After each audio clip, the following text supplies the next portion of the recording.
Hey guys, welcome back to the Bucket Think Tank for our comic run talk involving Yu-Gi-Oh! So, of course, as it is when you try to do one of these projects, something goes wrong, in which case my regular light went out, and I was like, I don't want to have to wait. We're just going to turn on some lights, open up some windows, and hopefully this is enough light for everybody. So let's get into it. Normally for comic run talk, we break this down into arcs. Now the problem is, with this new setup, that doesn't work the way we wanted it to. So what we're going to do is we're going to talk about the first story, all right? Puzzle of the Gods from the manga, and I think it was called the Shadow Games. We'll type the actual one in the screen in the right there. But anyway, we're going to talk about the first story of Yu-Gi-Oh, the first episode, the first chapter. All right, the Shadow Game arc. So our story opens up at Domino High School. We won't really be here a lot. We'll be here a lot, at least the first part of the series. But going forward, we're just gonna and they're leaving school. And they're leaving school. Hey, one time they showed up to school. But anyway. The story opens up very with a lot of simplicity, really. As recess goes out, one of the kids offers a chance for Yugi to play basketball with him. He's like, you know what? Nah, his team would only lose. This shows Yugi's lack of self-esteem, sort of lack of self-worth, but also really the sort of idea that he's not entirely comfortable with this aspect. I think it's a great character moment here, especially since he is playing his own game, as well as the fact that one thing he does want is that he wishes other people would play games with him. So we do see a sort of issue here. Yugi's not really comfortable coming out of his comfort zone, and people aren't really interested in coming into his. Alright, and he brings a lot of other games to play. So he decides, like today, he's going to work on one game he's been working on for a long time. And he brings up a very important riddle. It's something that you see but have never seen before. And as he opens it up, we are introduced to our next wave of characters you may remember. We have Jinochi and Honda, who we best know as Tristan and Joey. Alright? They take the puzzle and they take the box, and they make fun of him for what are you doing talking to this? And he's talking to himself, which is weird because I would associate these blocks here with internal dialogue. But whatevs. Goes through. We see a round of keep away. Jinochi or Joey says hey, if you want it, fight me for it. And Yugi comes out and says he hates fighting. And so in this first couple of pages here, we get a sort of look at exactly who our characters are and what they're about coming in. Joey, for example, doesn't really seem to like Yugi. Thinks he's sort of pathetic. He's a wimp. He wants to teach him how to be a man, quote unquote. And as we'll go through, we sort of see exactly the kind of person Joey is when the chips are down. As a matter of fact, one thing that's interesting about this story is it does sort of takes elements from other comics, from Western comics, or this could just be a universal thing, which I think it is, and then we'll see moments that really define who these characters are when the chips are down. So Yugi does not want to fight. He doesn't want to fight Joey. He doesn't want to fight Tristan, primarily because, well, in addition to being twice his height, this just isn't who Yugi is. Yugi is not a confrontational person. He doesn't like to fight. He's barely. He has to be for something. All right, so yeah, not working out. So, it's all stopped by Anzu or Taya coming in, interfering. Hey, look, if you don't like it, if you think the box is dumb, give back to him. And so they run off. So there we go. Then we find out what it is. All right, it's a puzzle, something you can show but have never seen before, something you can see but have never seen before. So that's what it is. It's a puzzle. You see the pieces, but you've never seen the complete thing before. Except now when puzzles are on boxes. But anyway. We find out exactly what the puzzle is. I found it was in an Egyptian ruin, a pyramid. And there's hieroglyphs carved in a box. Yugi thinks that it says something like, whoever solves the puzzle shall be granted one wish. And there's a reference to it being like the Dragon Balls because, well, Dragon Ball was super, super formative to manga at this time. Still is. So, Taya asks what was the wish. Yugi says that's a secret. We'll find out soon enough, but we'll see that this is an important thing too. We also find out that Joey kept a piece of the puzzle. All right, and he's now throwing it out because this is what Joey does when he's mad. He recently ran into the hall monitor, who is a very frightening person, who we'll see later on. But when this happens, Joey decides to, take the puzzle, throw it off into the river or the pool, and it's interesting that Joey talks about how angry Yugi makes him. Something about Yugi just sort of offsets Joey, and I think we'll sort of find out more. I think it's because Joey doesn't understand Yugi, and as we go through, we'll sort of see why. But anyway. On his way out of school, Yugi runs into Ushio, the hall monitor, and if you remember Fillmore, you realize that Ushio is kind of like the hall monitors in Fillmore, or Safe to Patrol in Fillmore, in the sense that he's doing way more than necessary. This is also sort of an emphasis on how different Japanese schools are from American schools, most schools in general. Namely the fact that the hall monitor actually has actual duties and responsibilities. But anyway, he comes in like, hey, you know what? Are you being bullied, Yugi? Yugi's like, no, I'm not being bullied.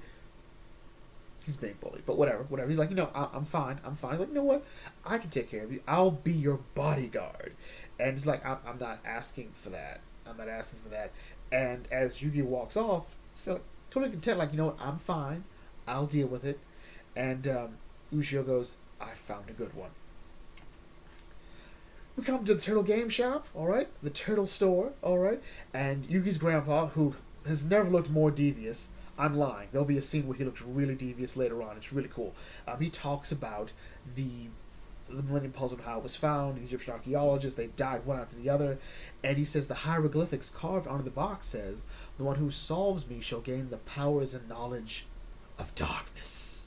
And I'm like, it's kind of cool. Alright. So, the next day, Yugi sees that the hall monitor has, actually, you know what? We're gonna use that. Ushio decides to be Hall Monitor! Oh yeah, and he decides to beat up Joey and Tristan. Now, to be fair, in an actual bullying scenario, we would like our hall monitor to beat up the bullies. But this is not within the purview of hall monitor. He doesn't get to throw hands with people. And he said, like, hey, you want to beat them up some more? Go ahead. Like, and Yugi comes in and stops. He's like, you have to stop this. You can't do this. And it's like, you can't do that to my friends, which is weird. It's within the context provided here, sure. But remember how I said there's a moment that defines the characters. Yugi doesn't want people to get hurt. Or he doesn't think that's good. Whether or not he likes them or not, he doesn't want people to get hurt. And hey, if saying these are my friends works out, hey, they're my friends. Joey hears this, is weirded out. He thought for a moment, legitimately, that Yugi did get Ushio to beat them up. So now he hears this, and Yugi sort of makes an excuse. They were just trying to teach me how to be a man. I don't think for a moment Yugi believes that, but again, he doesn't want people to get hurt. So, Ushio decides to show his true colors even more by saying, hey, you still owe me. Alright? You owe me 200,000 yen. Alright? And that's about, if I'm not mistaken, $1,600. And Yugi, as a high school student, by default, does not have that kind of money on him. And so, you're like, okay, well, you know what?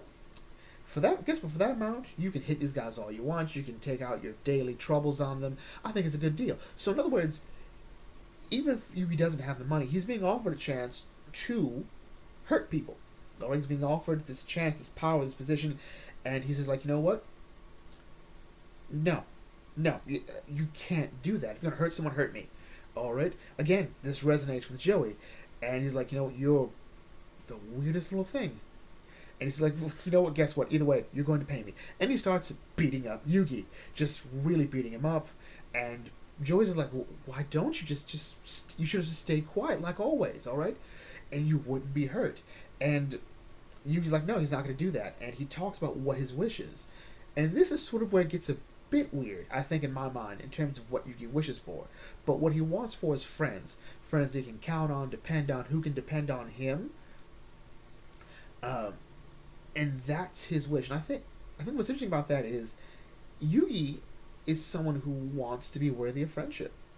He is. He's someone who wants friends that see him as someone of value, which is interesting because in the premise of the series, Taya is his childhood friend, but I don't think Taya gets him in the way I think he wants to be understood, and it's sort of a weird thing. We'll see it later on exactly how their dynamic works, and whether it's romantic, whether it's platonic, who really knows at the end of the day.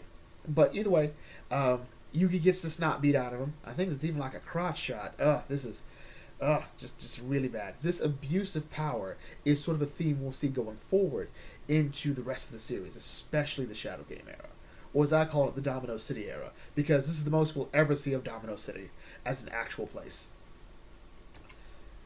So Ushio says, hey, if you break that promise, you'll get even more pain, whips out the old knife, and Ushio walks off laughing maniacally as all three of them lay beaten and battered. And Yugi sort of is at his lowest point here. He's like, you know what, there's nothing he can do. He couldn't touch him in 100 years. Even teachers are afraid of Ushio, so he can't go there. So he just sort of trudges off home, defeated, trying to find a way to fix this problem. He does not have the money. He does not have it.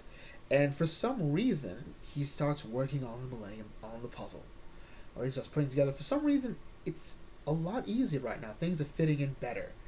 And as he comes to the last piece, it's all set. He reaches in, and the piece is gone. Because Joy threw it out, in case you forgot. So, Yugi's grandpa comes in like, hey, look at you, you've almost finished it. Actually, you essentially finished it. And he's like, huh.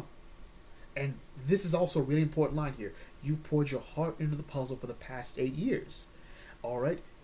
Your wish will be granted. And this is important, because that line, you've poured your heart into this puzzle for the last 8 years. That's the heart of the cards. Like, we sort of razz on it for like, okay, this is how we, do the ass pull. First of all, it's a card game. If anyone's played a card game, will tell you ass pulls happen a lot. Alright? But the whole concept is because Yugi's poured his heart and soul into this, he's put a lot of time and effort into something, it will reward him. It will, it will yield fruit. This is equivalent exchange all over again. Or the beginning of equivalent exchange in Fullmetal Alchemist. At least that's a positive. At least 2003 is equivalent exchange. But anyway, so he says your wish will be granted, and he reveals the piece of the puzzle. So he said, like, hey, some kid came down soaking wet, and we said, hey, here you are. So yeah, Joy jumped into the river and fished out. And so he's like really excited. His grandpa also mentions, well, to us, that he knows about Ushio and the money. So he actually gives Yugi the money, and, well, he slips it into his backpack. He's like, hey, whatever you feel you need to do, you do. Like a lot of animes, he's going to trust his grandson to handle the issue that really should be left to the adults. But whatever, at least he's doing better than pretty much any other adult we'll see in the series. Adults are terrible in anime. Well, no, they're incompetent, which actually might be worse. But anyway. So, Yugi places the puzzle, the final piece in, and, yeah. Shoom! And here's the thing. So, the first episode of this, from Season 0, that never came to the US because it was too dark, takes a lot of liberties with certain changes. A big change here that I think was a mistake, actually, matter of fact, this whole last bit, in my mind, is a mistake when the episode does it, is that everything happens within the span of just that scene with Ushio, alright? Yugi comes in, alright? Yugi comes in, he says his thing to Ushio, Joey, in that same scene, goes, gets the piece of the puzzle, and hands it to Yugi, and Yugi solves it then and there, like at that whole scene, and then it cuts to the dark, to night, and there's a totally different Shadow Game. To me, not that interesting. So anyway, Yugi calls Ushio, like, hey, meet me at the school, and what happens? Yugi shows up, and he looks...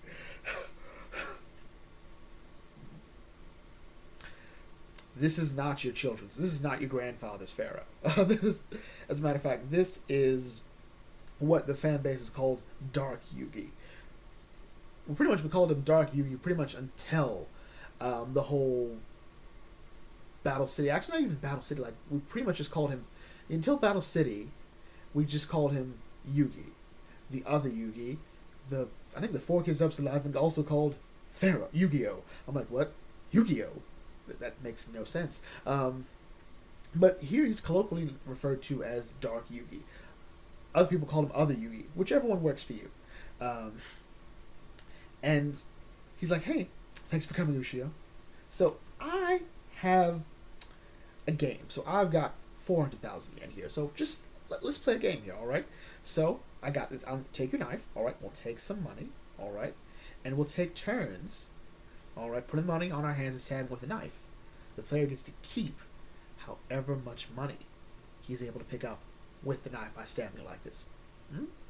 What happens is you must take more than one bill, so there's no like, oop, boop, nope. You're going to have to go in and go from there, all right? But if you break the rules, as punishment, a penalty game decides your fate.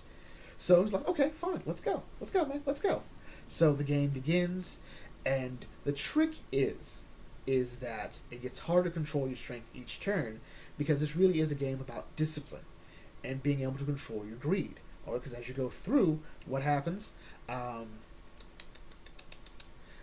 His right arm can't relax. Ushio's right arm can't relax. He's using too much strength because a part of him wants all that money. All right. The problem is though, if he stabs too hard, he's gonna, destroy his hand. And Dark Yugi tells us that in the Shadow Games, a person's true nature is revealed to decide their fate. His right arm is controlled by his own greed. He can't control it. All right. So the question is, what will Ushio do? Will he sacrifice his left hand to get the money, or, well, Ushio finds another way. He decides, like, you know what?